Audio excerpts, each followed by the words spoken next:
El pan de la palabra.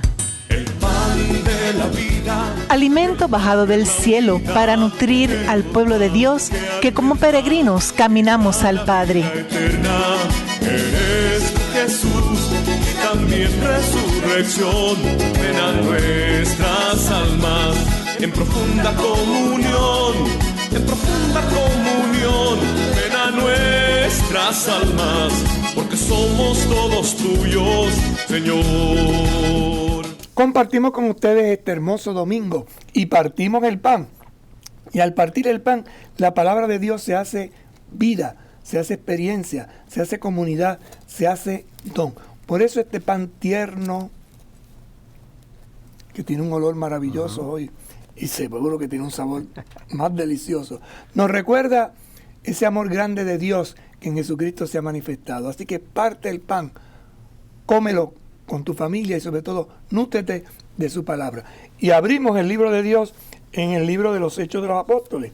El libro de los Hechos de los Apóstoles es un libro hermoso, sobre todo estos primeros capítulos, porque es un libro que narra la vida de las primeras comunidades y la narra tal cual es. De forma llana y sencilla. No anda adornando, sino que va a presentar los problemas para que se den cuenta que desde entonces, como ahora, como en el futuro, siempre surgen pequeñas dificultades entre los hermanos y hermanas que forman comunidad, pero como el Señor se encarga de ir entrelazando y creando una red y unos lazos de unidad. Estamos en el capítulo 9, versos 26 al 31 del libro de Hechos de los Apóstoles. Para entender un poquito esto, recuerden que este capítulo 9 está ya en el verso 26. Por lo tanto, lo que vamos a comenzar a escuchar es que antes ha sucedido algo que brevemente lo reseñaremos ahorita. Cuando Saulo llegó a Jerusalén, trató de unirse a los discípulos, pero todos le tenían desconfianza, porque no creían que también él fuera un verdadero discípulo. Entonces, Bernabé, haciéndose cargo de él, lo llevó hasta donde se encontraban los apóstoles, y les contó en qué forma Saulo había visto al Señor en el camino, cómo le había hablado, y con cuánta valentía había predicado en Damasco en el nombre de Jesús. Desde ese momento empezó a convivir con los discípulos en Jerusalén y predicaba decididamente en el nombre del Señor. Hablaba también con los judíos de lengua griega y discutía con ellos, pero estos tramaban su muerte. Sus hermanos, al enterarse, lo condujeron a Cesarea y de allí lo enviaron a Tarso. La iglesia, entre tanto, gozaba de paz en toda Judea, Galilea y Samaria. Se iba consolidando, vivía en el temor del Señor y crecía en número, asistida por el Espíritu Santo. Palabra de Dios. Te alabamos, Señor. Ponemos en contexto esta lectura y fíjense, estamos en el capítulo 9. Del capítulo 1 al capítulo 8, el libro de Hechos nos ha presentado Pentecostés y luego los discursos de Pedro que hemos ido viendo los domingos anteriores. El gran anuncio del querigma que Pedro ha hecho. Seguimos a un Jesús que murió, pero está vivo, resucitado, y somos sus testigos. Solamente aparece Saulo como uno de aquellos que estaba presente en el asesinato, en el martirio de Esteban, alguien que aprobaba y que estaba de acuerdo con eso. Y lo vimos en el capítulo 9, 8-9, como él se había empeñado en perseguir a los cristianos, consiguió cartas para denunciarlos y apresarlos, así que era un enemigo ferviente de los cristianos, pero ocurre una conversión, Jesús se le aparece, algo sucede, hay un misterio que envuelve esta figura, y quien era perseguidor y atentaba contra los cristianos, ahora de repente aparece en Jerusalén. Y lo más interesante es que era un hombre docto, conocía las escrituras, no era cualquier pelele, era un hombre que ciertamente vivía su fe con intensidad y por eso tenía palabra, por eso había ido a los sacerdotes a pedir las cartas, se había dispuesto y como era tan fogoso, ¿no?, tan ardiente, se lanzó. Hubo una experiencia, su vida transforma y ahora regresa. ¿A dónde regresa? A Jerusalén. Que es de donde salió. Cuando trató de ¿qué? Dice que trata de unirse a los discípulos. Pero yo lo conozco, pero ¿tú sabes qué? Que vino para acá. Ten cuidado con ese hombre.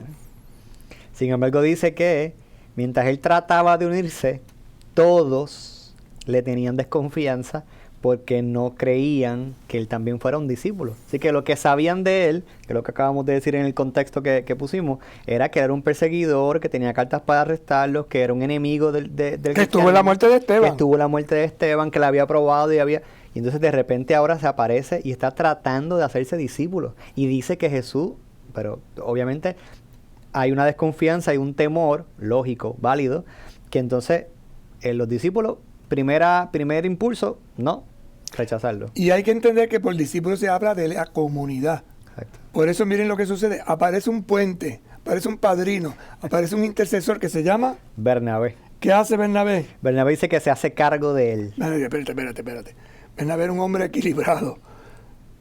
Era un hombre que le llamaban el del consuelo, porque siempre tenía una palabra de ánimo, una palabra de reconciliación. Y dice, espere, vamos a ver con calma la cosa.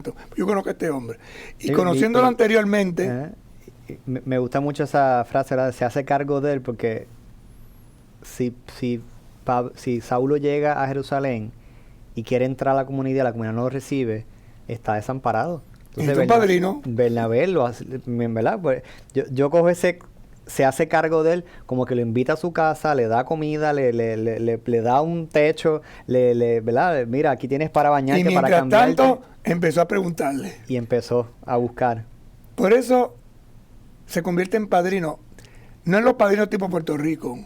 No, la palabra padrino en la Escritura significa garante. Alguien que puede dar testimonio, alguien que puede investigar al caso. Y como Bernabé tenía palabra, porque acuérdense que cuando llegó la elección de los... De los diáconos. No, del sustituir.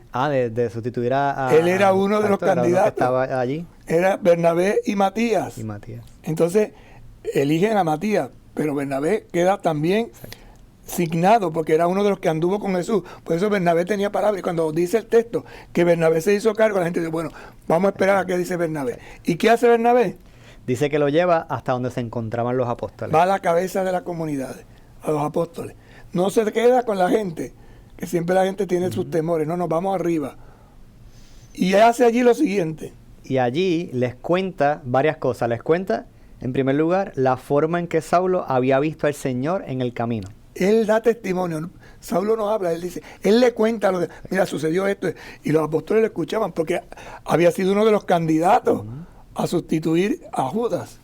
Cómo Jesús le había hablado. Jesús le ha hablado. Y de eso yo doy garantía, yo doy testimonio. Porque lo que me ha dicho, eso solo lo sabemos nosotros, los que estamos con él. Hay una sintonía entre lo que Saulo ha llegado a decir y lo que nosotros hemos escuchado de Jesús. Entonces, como alguien que no conoció a Jesús y que puede estar diciendo esto mismo que nosotros hemos escuchado y hemos vivido. Porque es testigo. Acuérdense que los apóstoles son los testigos, los que anduvieron. Y para elegir al apóstol dice, elijamos a uno que anduvo y comió con Jesús, que estuvo con nosotros.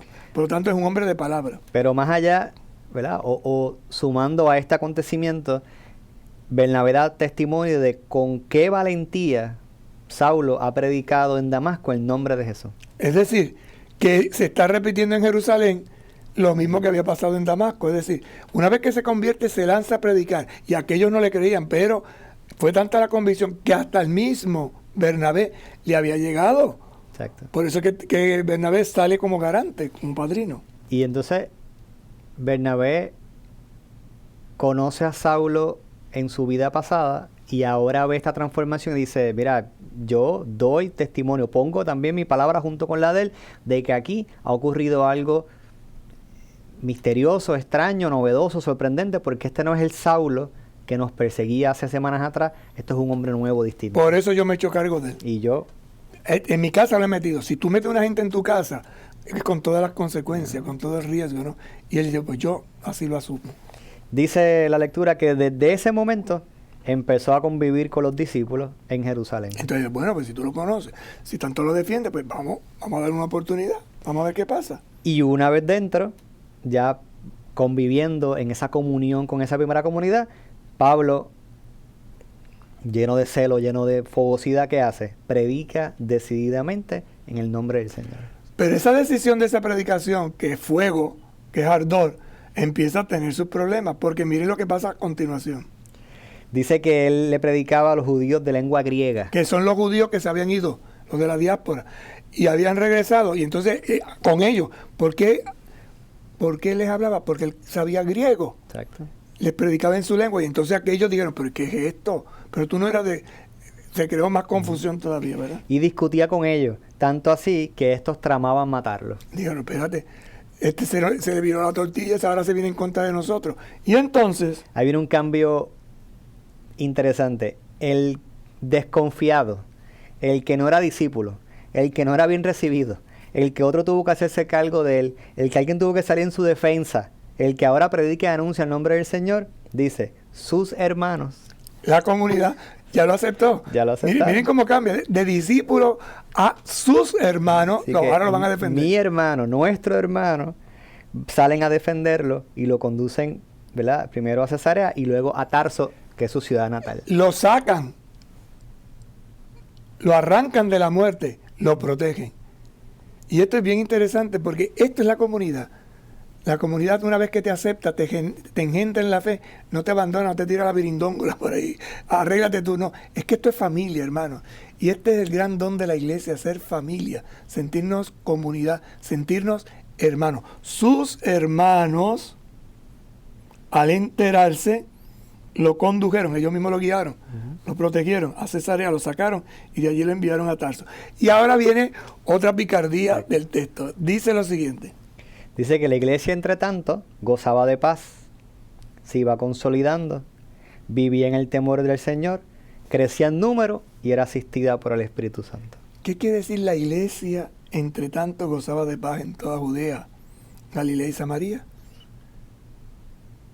Que hay apóstoles muy fogosos que crean problemas serios en la comunidad. Contrasta, ¿verdad? Como que a Dios, pero no estaban diciendo que querían matarlo, hubo que llevárselo y hay paz. Ellos lo sacan. Es decir, que la partida de Pablo, bueno, de Saulo todavía, pero más adelante cambiará su nombre, trae paz a la comunidad. Que a veces hay hermanos muy fogosos que conviene enviarlos de misión.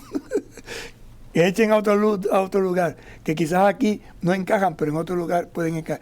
Esto es lo humano de los hechos de los apóstoles. Y esto es importante que lo entendamos, porque en las relaciones de la iglesia y de la comunidad, a veces nos encontramos con algunos saulitos por ahí que necesitan convertirse en Paulos, hombres y mujeres llenos del Espíritu de Dios que anuncien con valentía el Evangelio. Pausamos y en breve regresamos. El pan de la palabra. El pan de la vida. Luz y guía para nuestros pasos en el caminar. Con ella la iglesia reza, habla, piensa, discute, se busca la voluntad de Dios. Resurrección, ven a nuestras almas en profunda comunión, ven a nuestras almas, porque somos todos tuyos, Señor.